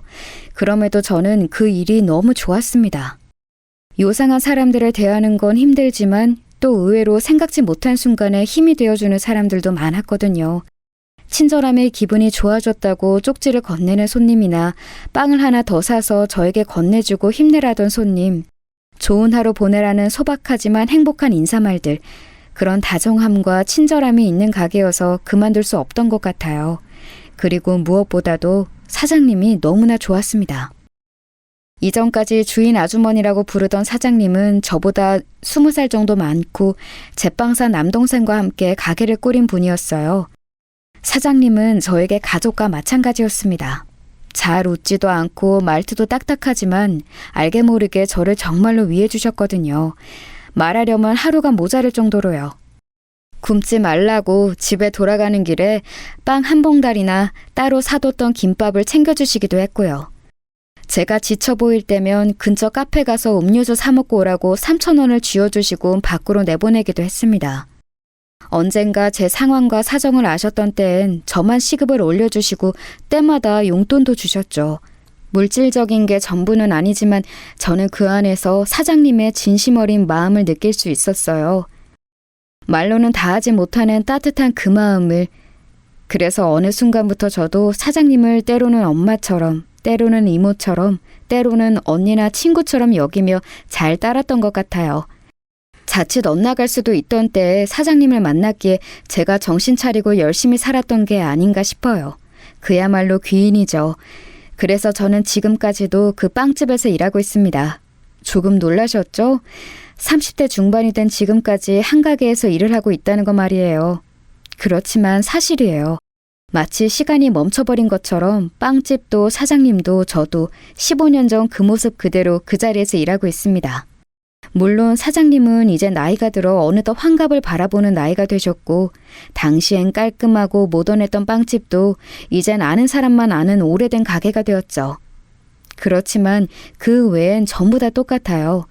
지금까지 가게가 없어지지 않고 살아남을 수 있었던 건 이런 한결같은 덕분이 아닐까 해요. 맛이 변하고 서비스가 달라지고 무언가 작은 꼬투리라도 변하는 걸 단골들은 반기지 않으니까요. 손님들이 좋아하는 요소를 유지하되 그들의 의견을 받아 끊임없이 새로운 메뉴를 개발하고 또 정리해 나간 게 비결이었던 거죠. 20대 중반이 됐을 즈음 저는 아르바이트생이 아닌 매니저로서 가게를 지키게 되었어요. 당시 다른 직원들은 다 정리해고되거나 바뀌어도 저만은 늘 제자리를 지키고 서 있었죠. 그래서인지 사장님이 저에게 매니저를 하라고 시키셨습니다. 사장님은 이제 나이가 들었으니 새롭게 가게를 이끌어갈 사람이 필요하다고요. 저는 감사히 알겠다 했고 그렇게 사장님과 제 사이 계약 기간은 무한대로 늘어났던 거죠. 사실 아주 솔직히 말하면 저도 그렇게 한 곳에 오래 일하게 될 줄은 몰랐어요. 가족 같은 분위기고 그만둘 이유가 없다고는 하지만 그래도 누가 이렇게 한 곳에 뼈를 묻을 줄 상상해 보겠나요? 제가 이렇게 오래 다닐 수 있었던 건 아마도 제가 쓰리잡을 해서 가능했던 것 같아요. 네, 저는 빵집 직원 말고도 다른 직업이 또 있어요. 어렸을 때부터 없이 살아서 그런지 저에게 삶에서 가장 중요한 가치는 돈인 것 같더라고요. 돈이 없으면 행복할 수 없고 가족과 함께 지낼 수 없고 하대받게 되고 불편한 일을 참아야 하는 그런 것들이요. 그래서 저는 돈을 많이 벌고 싶었고 무엇보다 똑똑하게 벌고 싶었어요. 아르바이트를 많이 해보면 알지만 그렇게는 절대 빨리 돈을 모을 수 없어요.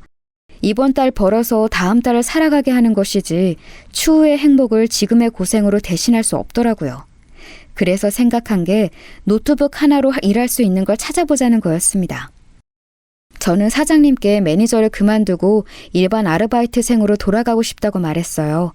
가게는 저에게 친정 같은 곳이라 그만두기 아쉬웠거든요. 사실 또다시 매니저를 구해야 하는 상황이고 기존 매니저가 아르바이트 개념으로 일을 하는 게 좀 불편하셨을 텐데 그때도 사장님은 역시나 저를 이해해 주셨습니다. 제가 다른 일을 해보려는 걸 아시고 흔쾌히 알겠다고 하셨죠. 그렇게 가게에선 일주일에 한두 번씩 오전에 일을 반짝해서 소소한 고정 수입으로 두고 나머지 시간엔 배우고 공부하는 것으로 시간을 보냈죠. 요즘 말로는 디지털 노마드 직종이라고 불리는데 한마디로 장소와 시간에 구애받지 않고 노트북 하나로 할 수 있는 일을 그렇게 부른다고 하더라고요. 제가 하는 일도 그쪽이고요. 정확히 말씀드릴 수는 없지만 대충 인터넷 웹소설 관련된 일이랑 블로그 관련 일이에요. 저는 워낙 배움이 짧고 부족해서 뒤늦게 시작한 만큼 열심히 공부했어요. 두 분야는 너무나 다르고 낯설어서 계속 공부해야 했기도 하고요. 그렇게 공부하고 시도하고 성과를 얻은 게 벌써 10여 년이 되어가네요. 그간 열심히 일한 덕분에 이제는 꽤나 큰 돈을 만질 수 있게 되었죠. 돈이 돈을 부른다고 한번 몸을 불려가니까 그 다음은 쉽더라고요. 재테크도 열심히 공부해서 추가 수익도 얻어왔고요. 그렇게 되기까지 하루에 3시간만 자면서 종일 공부하고 읽고 배우고 다시 또 도전하던 시간이 있기에 가능했던 거였죠. 사실 검정고시를 봐서 고등학교까진 간신히 졸업했지만 중졸이나 고졸로 돈을 버는 게 얼마나 어려운지 알아요. 선택할 수 있는 일의 폭도 좁고 같이 함께하는 동료들에게도 믿음을 얻기가 상대적으로는 어렵더라고요. 그래서 오히려 저의 이런 제약과 한계들이 항상 동력이 되어준 것 같습니다. 어려운 만큼 더 열심히 하겠다는 마음, 내 능력을 보여주겠다는 오기로요. 한창 업장 오가며 비즈니스 관련 동료들을 만날 때 그들이 이런 말을 한 적이 있어요. 언젠가 높은 수익을 고정적으로 벌게 되면 방해자가 생기는데 그게 바로 친구와 가족이라 하더군요. 가까운 사람부터 조심하라고요. 그런데 다행인지 불행인지 저는 둘 다 없으니 별로 거리끼거나 신경 쓸 일도 없었네요. 제 몸 하나만 건사하면 되는 삶이었으니까요. 아마 그래서 더 잘 벌 수 있었는지도 모르고요. 어찌됐든 저는 그렇게 오전에는 아르바이트, 오후와 밤에는 노트북 앞에 앉아 바쁜 삼중 생활을 해왔습니다. 일을 하지 않아도 몇 번의 클릭만으로도 수익이 들어오는 날이면 저는 그간 사고 싶었던 물건이나 가까운 곳으로 여행을 가기도 했어요. 그렇게 된 지는 얼마 되진 않았지만요. 돈 벌면 꼭 사치스럽게 살아보고 싶다고 생각했었는데 타고나길 짠순이어서 그런지 돈 쓰는 것도 쉽지 않더라고요. 아직은 저만큼이면 다른 무언가를 이만큼 할 수 있지 않을까 하는 비교를 자꾸만 하게 되고요. 그래도 쓰는 만큼 돌아올 거라 생각하며 적당한 소비 습관을 만들어가는 중이에요. 사장님에게도 일이 얼마나 잘 되었는지는 말씀드리지 않았지만 그래도 달마다 선물도 드리고 기념일마다 챙겨드리고 있고요. 각설하고 30대 초반을 지나면서 저에게도 조금씩 외로움이란 감정이 올라왔습니다. 젊었을 땐 스쳐 지나가는 친구나 애인을 만나기도 했지만 연이 오래 지속되진 않았거든요. 사는 게 너무 바쁘기도 했고 제 곁에 누군가 있다는 게 좀 어색했어요. 누군가 타인이 나를 챙겨주고 감정을 쌓아간다는 게 사랑받지 못했던 저에겐 많이 낯선 일이더라고요. 사랑도 받을 줄 아는 사람이 받는 게 맞았나 봐요. 그렇게 거리를 두다 보니 결국 또다시 아무도 남지 않았고요. 악순환인 걸 알지만 달라지긴 어려웠어요. 그렇게 저는 조금씩 타인으로부터 저를 지키기 위한 방어적 태도와 소극적 자세로 일관하며 살아왔어요. 제 본 모습을 아는 사장님은 나가서 사람들 좀 만나고 좋은 남자 만나서 연애도 하라고 말씀하셨지만 아직 외로움을 모를 때는 그저 웃으며 다음에 라는 말로 넘겨버렸거든요. 혼자도 충분히 괜찮다고요. 그런데 30대가 되고 어느덧 사회적으로 어른이라 불리는 나이가 되니 확실히 쓸쓸함과 외로움이 커지더라고요. 이렇게 돈을 벌어서 뭐하지? 어차피 혼자인데. 좋은 걸 같이 누릴 사람이 없는데 해봤자 뭐하지? 이런 생각들 때문에요. 주변을 살펴보면 정말로 저 혼자인 것만 같아서 이대로 세상을 떠나도 모든 건 그대로고 내 마지막을 지켜줄 사람이 몇 없을 거란 생각에 갑자기 슬퍼지더라고요. 그렇게 삶의 낙이나 의미를 찾기 시작하면서 저는 우울증을 앓게 되었습니다. 일을 쉬는 날이면 종일 밥도 먹지 않은 채 누워만 있었고 사장님을 만날 땐 웃고 있어도 뒤돌면 갑자기 눈물이 왈칵 쏟아졌어요. 집으로 돌아가는 길에 햇빛이 눈부셔서 운 적도 있고 기분을 달래려 맛있는 걸 사 먹었는데도 2입 이상 먹지 못한 척이 수두룩했어요. 만사가 귀찮고 무기력하다 해야 하나? 눈치 볼 사람도 없고 잘못된 것도 아닌데 정신과 병원을 가는 건 왠지 부끄러운 일 같아서 혼자서만 끙끙 앓았네요. 저도 이런 제가 이해가 안 됐어요. 이제야 모든 게 안정을 찾아가고 있는데 뭐가 문제여서 마음이 혼란스러웠던 건지 잘 생각해보면 아무래도 가장 큰 걱정이었던 경제적 문제가 안정이 되니 현실을 벗어나 자꾸 쓸데없는 생각이 들더군요. 세상 모든 게 허무하고 부질없게 느껴지는 잡념들이요. 그러다 보니 제가 존재하는 이유를 누군가 나를 사랑할 수 있다는 것으로 증명받고 싶은 마음이 생겼습니다. 그래서 그때부터 소개팅도 해보고 결혼정보회사도 가보고 핸드폰 어플을 사용해서 사람을 만나보려고도 했어요. 하지만 매번 다 실패했죠. 이 사람은 이런 이유로 저 사람은 저러한 이유로 만날 수 없었어요. 반대로 상대편 쪽에서도 갖가지 이유로 저를 거부했고요. 마음에 드는 여러 가지 이유가 있어야 사람을 만날 수 있는데 마음에 들지 않는 단 한 가지 때문에 사람을 만나기 어려웠다는 게 참 웃기고 씁쓸했습니다. 사랑에 빠지는 게 돈을 버는 것보다 더 어렵더군요. 도대체 뭐가 문제인가 고민해봤는데 재밌게 본 드라마에서 그런 말을 해주더라고요. 내가 내 자신을 먼저 사랑할 줄 알아야 다른 사람도 저를 사랑할 수 있다고요. 결국 제가 저를 가꾸지 않고 돌보지 않아서였어요. 그동안 만났던 다른 사람들에게서 부족한 제 모습을 보았고 제 자신을 밀어내듯 거부했던 거였고요. 그때부터 저는 또다시 노력을 하기 시작했어요. 제가 할 줄 아는 건 성실히 노력하는 것밖에 없으니까요. 나는 나 자체로도 충만한 사람이라고 스스로를 다독였고 매일 일기를 쓰기 시작하면서 얼마나 특별하고 값진 하루를 보냈는지 되새겨보기도 했습니다. 자기 성찰과 관련된 책과 영화를 자주 보았고 강연도 들으러 가곤 했어요. 그러다 보니 제 자신을 조금씩 받아들이고 있는 그대로 좋아하기 시작했고 그러면서 오히려 외로움도 사그라지는 것 같았어요. 곁에 누군가 있든 없든 그 무엇으로 채우든 말든 저는 이미 온전한 사람이란 걸 알았으니까요.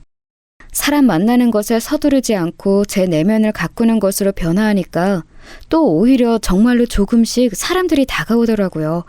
그중 한 명이 결혼할 뻔했던 바로 그 전 남자친구였습니다. 전 남자친구는 빵집을 자주 들렸던 단골인데 저와도 오가며 종종 인사를 주고받던 사람이었어요.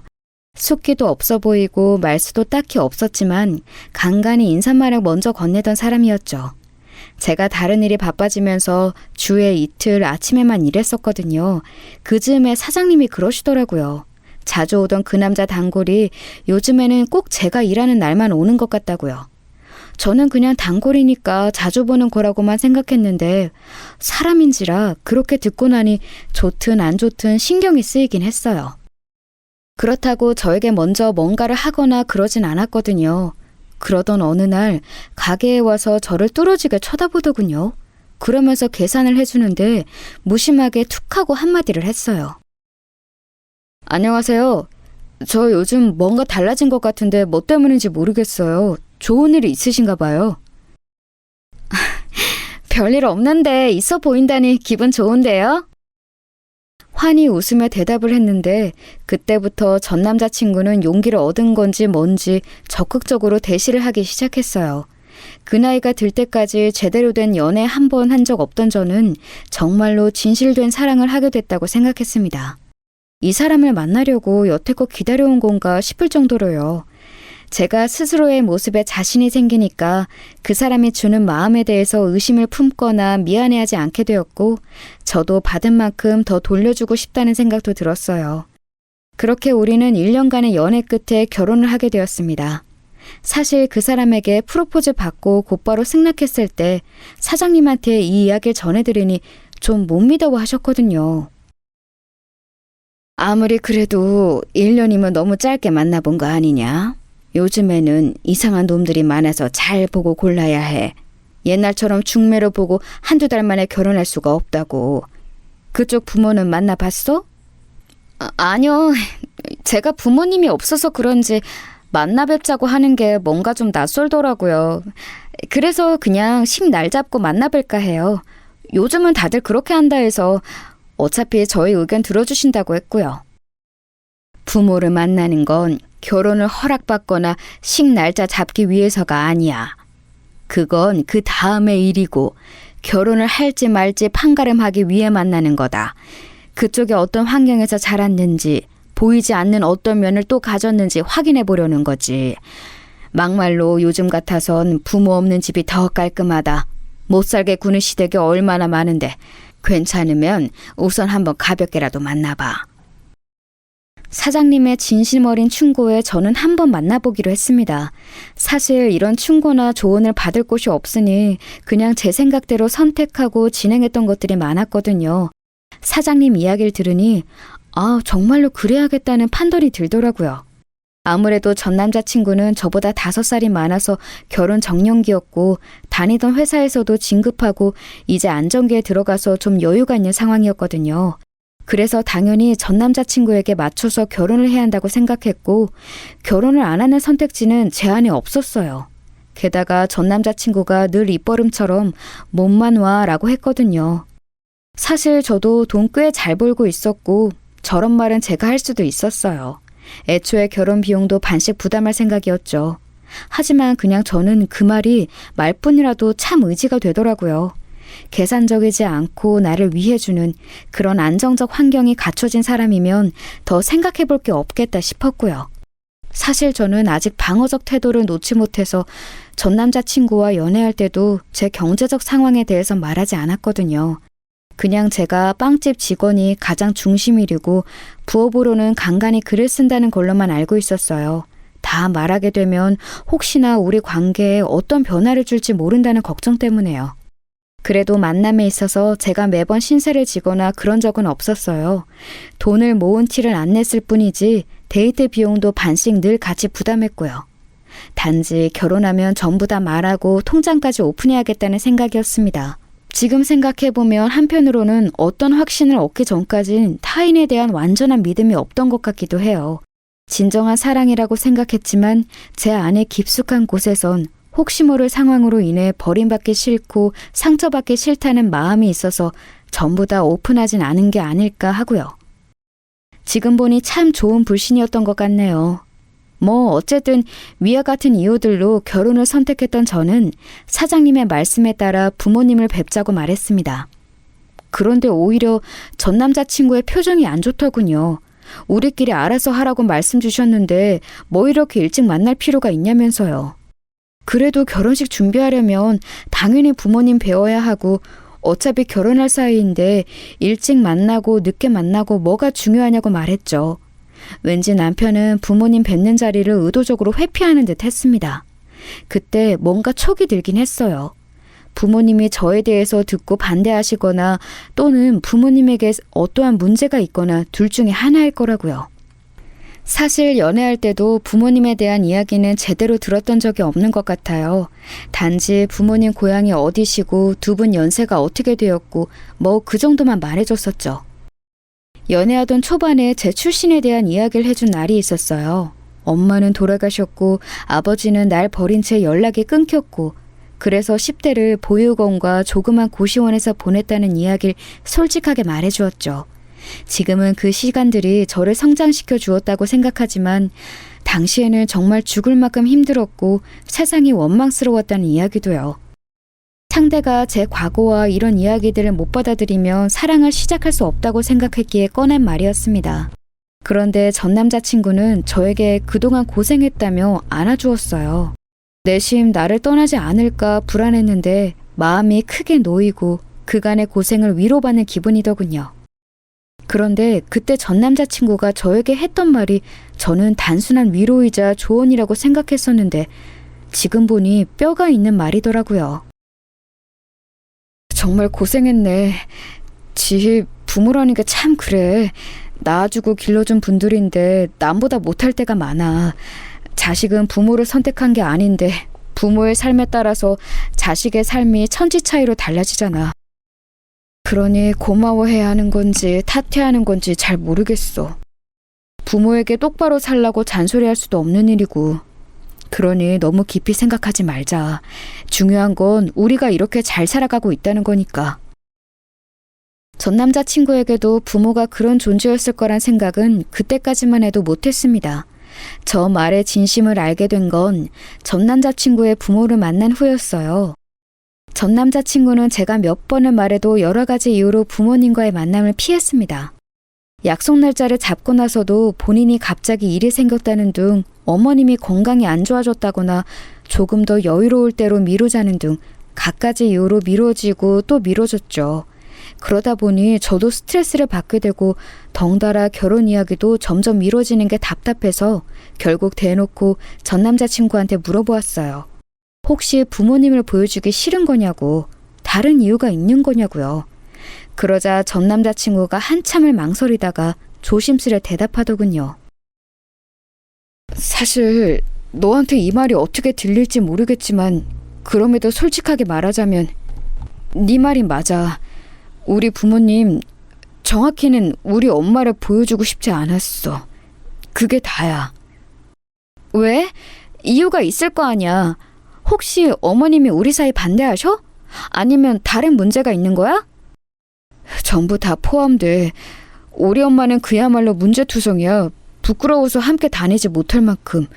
거리를 나서면 하루에 꼭 두어 번은 모르는 사람들과 싸워. 지나가면서 본인 생각에 틀리거나 마음에 들지 않으면 오지랖으로 잔소리하고 핀잔 주고, 겉에서 보면 그냥 아무나 붙잡고 시비 거는 것 같아. 엄마 말로는 그냥 솔직하게 말한 거라고 하시지만 또 돈이 최고인 사람이라 세상 모든 걸 돈으로 계산하고 판단해. 내가 자기 부모님 안 계시다고 말했을 때 가장 먼저 할 말이 그럼 결혼 비용은 누가 대주냐라는 거였어. 이렇게 이기적이고 다혈질에 사람 무시하고 깔보고 못살게 구는 게 우리 엄마야.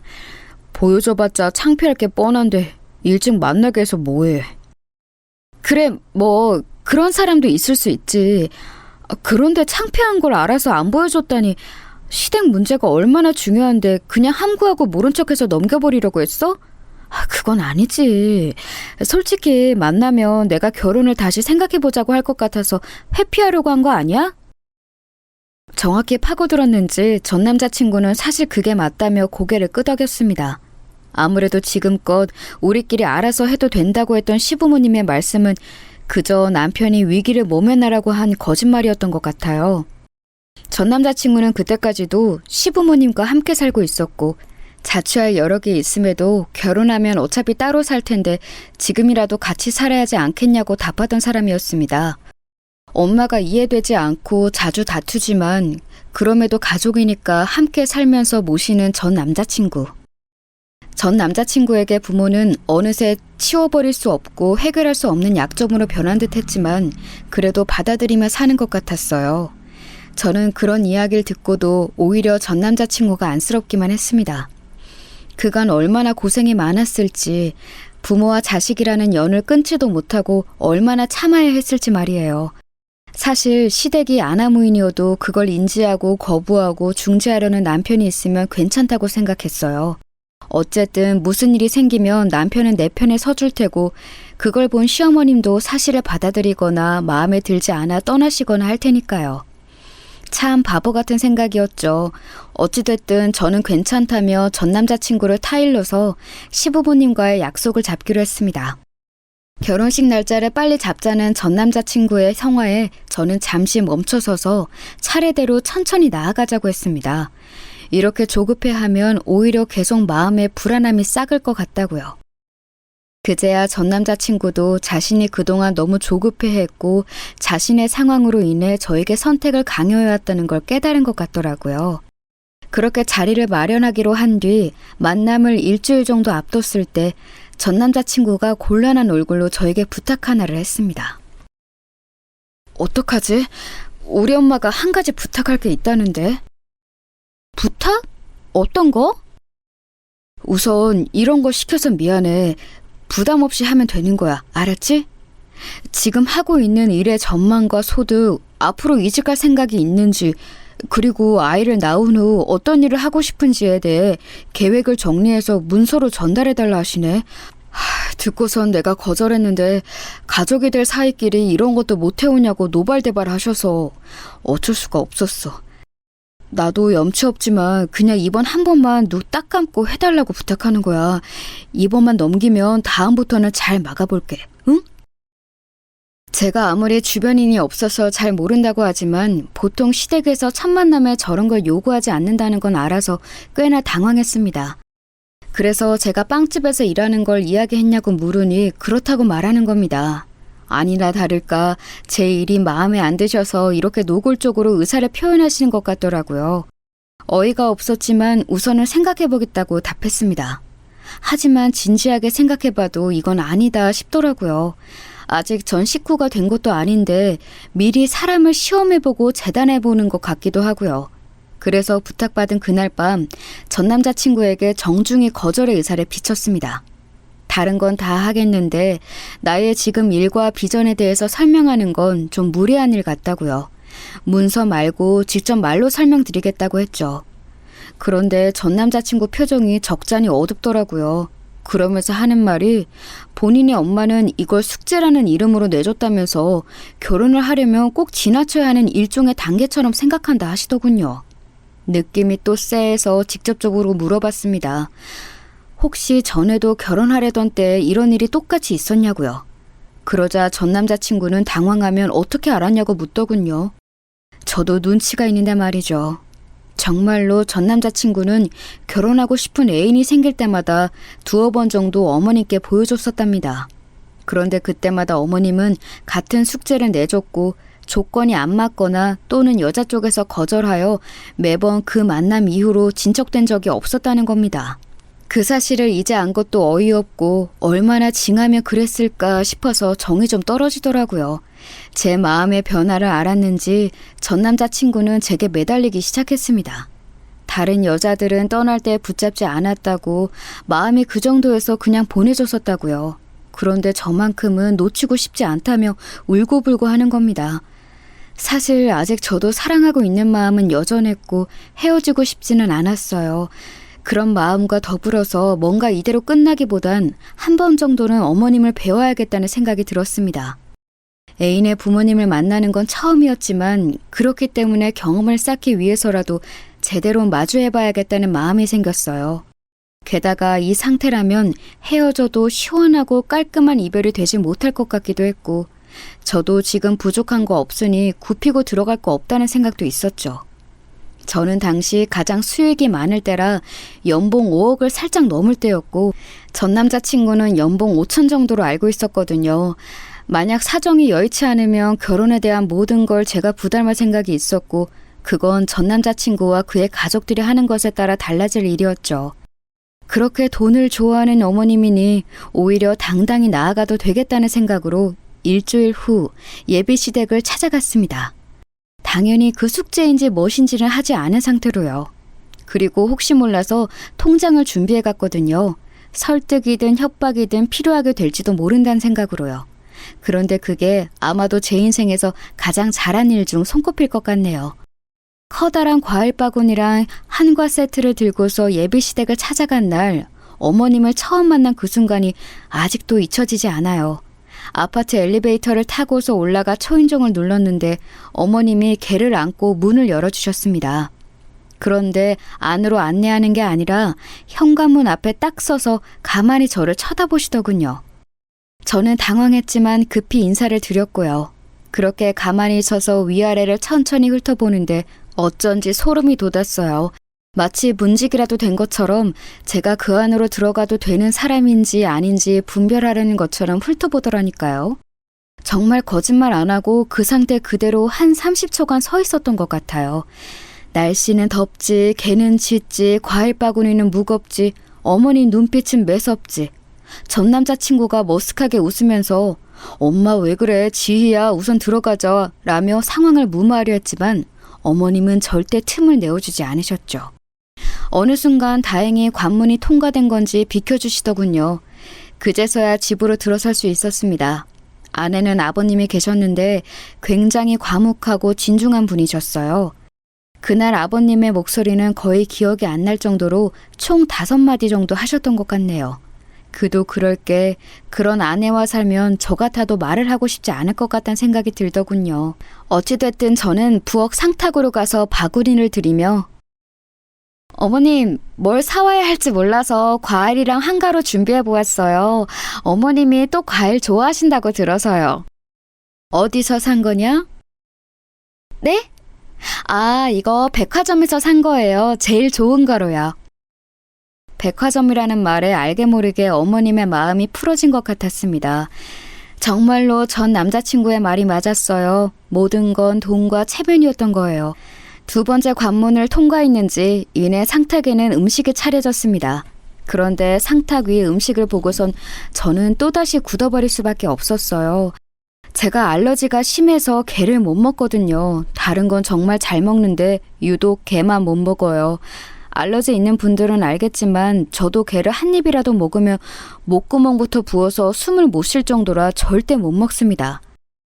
게 얘기는 질색팔색할 정도예요. 당연히 전 남자친구도 이 사실을 잘 알고요. 그 집은 해산물을 좋아해서 게나 새우 킬러라고 하던데 제가 못 먹으니 다 같이 만날 땐 미리 말해야겠다고도 했었습니다. 설마 첫 만남인데 제가 유일하게 못 먹는 게가 나올지 저도 몰랐죠. 그런데 상탁 위에 정말로 크고 튼실한 게가 여러 마리나 있더군요. 제가 아무 말도 못하고 그저 그 게만 바라보고 있는데 전 남자친구가 다가오더군요. 그리고 그 게를 보고 놀라면서 제 눈치를 보며 어머님을 타박하더라고요. 아니, 엄마, 내가 지 게 못 먹는다고 누누이 말했잖아. 그런데 게를 하면 어떡해? 다른 반찬은 없어? 우리 집이 게를 좋아하는데 그럼 이 좋은 날에 한 사람 때문에 다른 사람들이 먹고 싶은 걸 참아야 돼? 다른 반찬 많으니까 그거 먹으면 되지. 괜히 소리 높이지 마라. 보아하니 다른 반찬이라고 해봤자 새로운 건 없고 평소에 먹던 통에 급 덜어낸 듯한 장조림, 진미채, 멸치볶음 같은 것들이었어요. 이런 푸대접이 또 있을까 싶었지만 반찬만 보고서 나가버릴 순 없으니 이것 또한 참았습니다.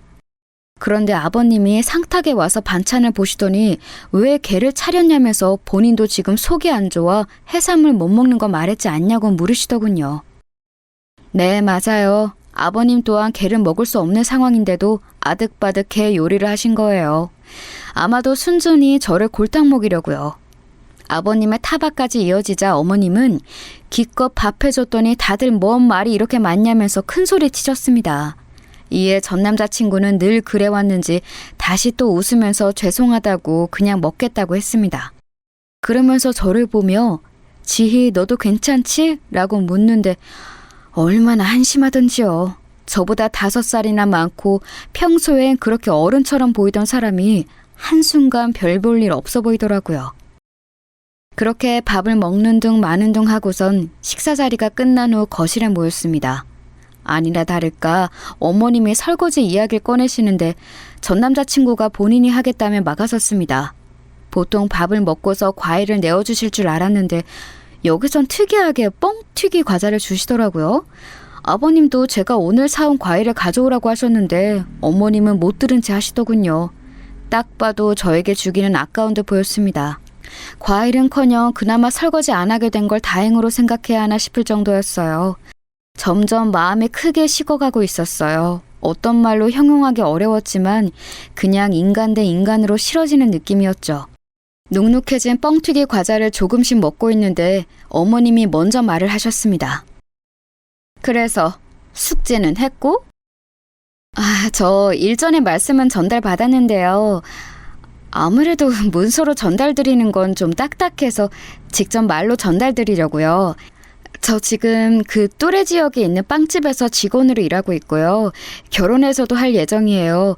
그리고 부업으로는 인터넷 블로그 키워서 하고 있어요. 벌이는 부족하지 않을 만큼 남는 만큼은 벌고 있고요. 내가 숙제라고 준 걸 왜 네 맘대로 바꿔? 그 태도부터 틀렸다. 그리고 말이야, 이런 말은 그래도 내 체면이 있고 배운 사람으로서 말하기 좀 그렇다만 너 고아 출신이라며 그럼 뒷바라지 해줄 친정도 없잖니. 그거 엄청 큰 하자야. 알아? 네가 아직 뭘 모를 때라서 그런가 본데 그 상태로 시집 오는 거 엄청 미치고 오는 거다. 우리 아들 큰 제약 회사 다니면서 남한테 빌빌댄 적 없이 컸어. 연봉도 또래에서 높은 편이고. 그만큼은 맞아야 결혼이고 뭐고 진지하게 이야기해 볼 텐데 말이야. 뭐 빵집? 인터넷 블로그? 나이가 몇인데 그러고 사니? 그래서 연봉 3천은 넘어? 어렸을 때부터 볼 꼴 못 볼 꼴 다 보면서 컸다고 생각했는데 이렇게 면전에 치욕스러운 말은 처음이었어요. 얼굴이 터질 것처럼 붉어지는데 그 와중에도 어머님은 말을 계속해서 이어가시더라고요. 아버님은 그저 익숙한 듯 가만히 앉아서 얘기만 듣고 계셨고요. 전 남자친구가 보다 못해 상황을 중재하려는데 그게 또 제 심기를 건드렸습니다. 엄마, 지희 그래도 열심히 살았어. 지금 차도 있고 집도 전세로 있대. 이 정도면 됐지 뭐. 지희 엄청 착하고 남 배려 잘하는 사람이야. 부모님 안 계셔도 전혀 티 안 나고 그래서 더 열심히 성실하게 일했어. 엄마, 우리가 결혼해서 부모님한테 효도하면서 살게요. 지금 말고 나중을 보면서 생각해주면 안 될까? 엄마? 그놈의 엄마. 언제는 그 엄마가 창피한다느니 문제투성이라느니 온갖 부정적 말은 다 했으면서 결국엔 어쩔 수 없는 자식이자 아들이었던 거예요. 성호가 전부터 신신당부하고 그렇게 결혼하고 싶다고 떼를 쓰니 나도 그냥 이번엔 좋게 넘어가려고 했어. 그런데 해도 너무하잖니. 아유, 정 결혼하고 싶다면 알겠다. 내가 그냥 눈에 흙이 들어간다는 생각으로 허락해줘야지. 대신 지금 그 일은 안 된다. 남보기 창피해서라도 번듯한 직장 구해. 그 다음에 시골려라. 알겠어? 커피를 끓이는 시끄러운 포트 소리가 한순간 멎은 때에 저도 결국 이성의 끈을 놓아버렸습니다. 결혼은 당연히 무효고 이 모멸감들은 자리도 박차고 나가고 싶다는 생각뿐이었죠. 누구 마음대로 네 부모한테 효도하면서 산대? 난 지금도 나중에도 그럴 생각 없는데? 아, 지야, 왜 그래? 진정해봐. 잠깐만. 저기요, 아주머니. 눈에 흙도 안 들어갔는데 사람 앞에 두고 어쩜 그리 무례하게 구세요? 우리 부모님 없는 것 때문에 혹시 피해 입으신 거라도 있으세요? 그 잘난 영업집 아들 두셨으면 맞는 여자분 먼저 찾아보시지 왜 여기서 급을 따지세요? 조선시대도 아니고 꼭 아주머니처럼 가진 거 없는 분들이 며느리 한탕 해보려고 하더라. 상식 밖이라 이유를 모르겠네 도저히. 제가 거침없이 말을 쏟아내자 어머님은 당장이라도 뒤로 쓰러질 듯 노발대발하셨죠. 아버님과 전 남자친구는 말리기 바빴는데 그럼에도 전 참을 수 없었어요. 그래서 어머님 앞에서 전 남자친구의 뺨을 날려버렸죠. 어머님이 제 머리채를 잡으시려는 거 두 손 잡고 아득바득 버텼습니다. 나도 이런 하자덩어리 집에 시집오기 싫습니다. 뭐? 연봉 3천이요? 나 연봉 5억이거든? 그런데 달에 50만 원 벌어도 네 아들이랑은 결혼 안 해. 네가 5억을 번다고? 지나가던 개가 웃어 자빠지겠네. 이런 무슨 사기꾼을 데려와? 저는 당장 가방에서 통장을 꺼내 어머님 앞에 들이밀었습니다. 그러자 거짓말처럼 영의 개수를 세던 어머님의 눈빛이 점점 당황스러움으로 변해가더군요. 저는 더 이상 이런 집구석에 있기 싫다는 말을 남기고선 가방을 챙겨 나왔어요. 아, 과일 바구니랑 한과도 챙겼고요. 그 집엔 너무 과분한 선물이었으니까요. 그러자 현관까지 어머님이 뛰쳐나와서 저를 붙잡으며 얘기 좀 하자고 하더군요. 아우, 잠깐만. 얘기 좀 더 하고 가. 아니, 난 그냥 우리 집 식구 될 사람이니 한번 시험해보려고 한 거야. 장인 어른이 사위랑 술 먹는 것처럼. 내가 너무 과했나 본데 사과할 테니 우선 들어가자. 응? 현관에서 저를 빤히 쳐다보던 어머님 첫모습과는 너무나 대비되는 꼴이었습니다. 저는 그저 웃으면서 경찰에 신고하기 전에 당장 놓으라고 욕을 하며 소리쳤죠. 그래도 마지막까지 시원하게 욕까지 해서 아쉬운 건 없네요. 전 남자친구가 곧 저를 따라왔는데 처음 하는 말이 왜 날 속였어? 더라고요. 제가 연봉을 속인 것에 대해 화가 난 모양이었습니다. 어이가 없어서 그래 속였다라고 하고 차를 타고 떠나려는데 차 앞에서 정말 추하게 속인 거 용서해 줄 테니 제발 가지 마라고 하더군요. 차로 그냥 쳐버릴까 싶었지만 다행히 참고서 클락션을 크게 눌렀어요. 그러자 놀랐는지 황급히 옆으로 도망가더라고요. 이런 식의 새로운 마마보이도 있다는 걸 알게 해준 그 사람에게 그것만은 아주 조금 고맙긴 합니다. 그래도 한때는 정말로 사랑했던 사람이고 다시는 없을 진정한 사랑이라고 믿었는데 역시 완벽한 믿음은 독과 같은 건가 봐요. 그날 이후로 그쪽 집안으로부터 시시각각 연락이 왔습니다. 심지어 그의 아버지까지도요. 아마도 아주머니가 시켜서 한 일이겠죠? 며느리 될 사람을 몰라봤다는 등 문자 내용이 혼자 보긴 아까울 정도로 웃겼는데 그래도 마지막 인간으로서 꾹 참아봅니다. 전 결국 번호를 바꾸게 되었어요. 한 번은 전 남자친구가 빵집으로 찾아왔는데 사장님이 빵집 집게를 들고 나가서 경찰에 신고하겠다며 쫓아냈다고 하시더라고요. 역시나 제가 믿을 만한 건 사장님뿐이었어요. 사장님은 저에게 일을 그만두는 게 어떻냐고 말씀 주셨지만 뭐 잘못한 것도 없고 그만둘 이유도 없는데 그럴 필요 있나요? 가게로 찾아오는 그 자식이 나쁜 거죠. 한 번만 더 찾아오면 정말로 경찰에 신고할 생각이고요. 이제 곧 이사도 하니까 그 사람이랑은 다신 보지 말았으면 해요. 그 뒤로 2달 동안 저는 여전히 열심히 일하고 있고 마인드 컨트롤을 위해 멈췄던 일기를 다시 쓰고 있습니다. 애써 전 남자친구를 잊기 위해 새로운 취미를 찾고 있기도 하고요. 자칫 정말로 시어머니가 될 뻔했던 그 아주머니로 인해 앞으로 앞에 놓인 돌다리는 수십 번 두들겨봐야 한다는 교훈을 얻었으니 그만하면 됐다고 생각하려 합니다. 세상에 돈이 전부는 아니지만 큰 비중을 차지한다는 건 알고 있어요. 그렇지만 그 돈 때문에 인간성까지는 잃지 말아야겠다는 걸 다시 한번 다짐해 봅니다. 저는 또다시 내일을 열심히 살아가 보려고 해요. 결혼은 뭐 언젠가 때가 있겠죠. 꼭 오지 않아도 이젠 혼자서도 잘 지낼 자신이 있습니다. 그럼 저의 이야기를 들어주셔서 감사해요. 오늘도 건승하시길 바랍니다.